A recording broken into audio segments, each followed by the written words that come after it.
அக்கா, தம்பி, அண்ணன், தங்கை என்ற உறவுகள் பாசத்துடனும் நேசத்துடனும் பிறந்ததில் இருந்து ஒரே குடும்பத்தில் சந்தோஷமாக வாழ்கிறார்கள்.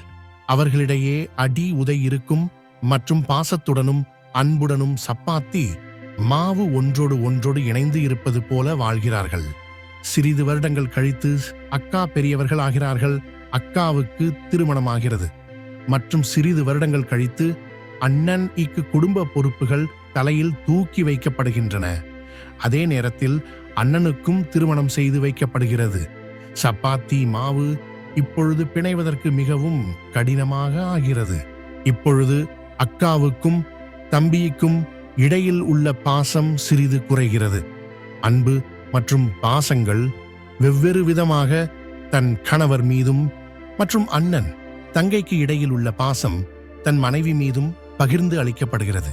இப்பொழுது சப்பாத்தி மாவு பாசத்துடனும் அன்புடனும் பிணைவதற்கு மிகவும் கடினமாக உள்ளது.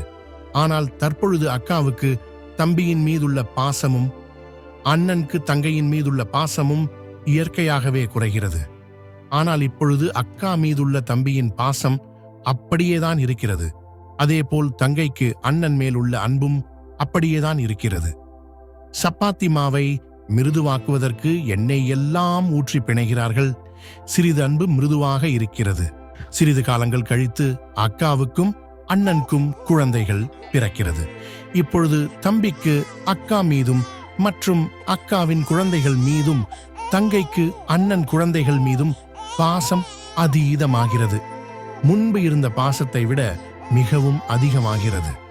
சப்பாத்தியில் இப்பொழுது சிறிது நீரும் சேர்த்து பாசத்துடன் பிணையும் போது முன்பு இருந்த பதத்தை விட இன்னும் சப்பாத்தி மாவு மிருதுவாகிறது. இன்னும் சிறிது வருடங்கள் கழித்து ஒரு திருப்பம் உருவாகிறது. தம்பிக்கு திருமணம் ஆகின்றது மற்றும் தங்கைக்கு திருமணமாகின்றது.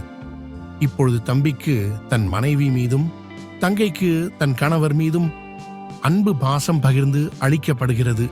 இப்பொழுது தம்பிக்கு அக்கா மீது உள்ள பாசமும் தங்கைக்கு அண்ணா மீது உள்ள பாசமும் குறைய ஆரம்பிக்கின்றது.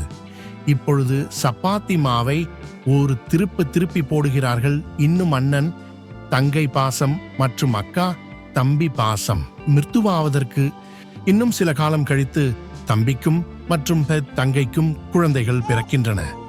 இப்பொழுது தம்பிக்கு அக்கா மீதும் தங்கைக்கு அண்ணன் மீதும் உள்ள அன்பு பாசம் குறைகிறது. இந்த சூழ்நிலையில் அக்கா தம்பியின் பாசத்துக்கு ஏங்குகிறார். அண்ணன் தங்கையின் பாசத்துக்கு ஏங்குகிறார். ஆக மொத்தத்திலே ஒரு பாச போர் ஆரம்பமாகிறது.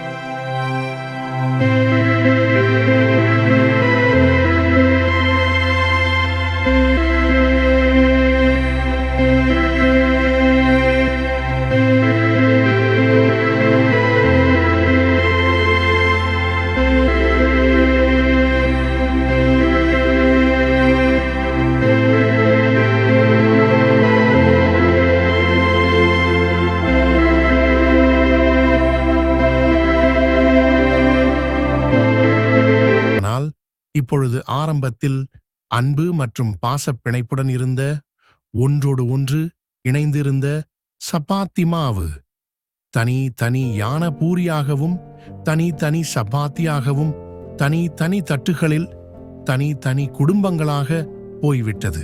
இப்பொழுது இதற்கு சுவையான குருமா, அன்பான பாசமான பண்பான குடும்பம் எப்படி உருவாக்க வேண்டும் என்று இந்த உறவுகள்தான் யோசிக்க வேண்டும். இப்படிக்கு பிரிந்த சப்பாத்தி மாவின் கவலைக்காக கருத்துக்களை முன்வைக்கும் கூமாப்பட்டி குடும்பத்தார் ஒருங்கிணைப்பு சங்கம்.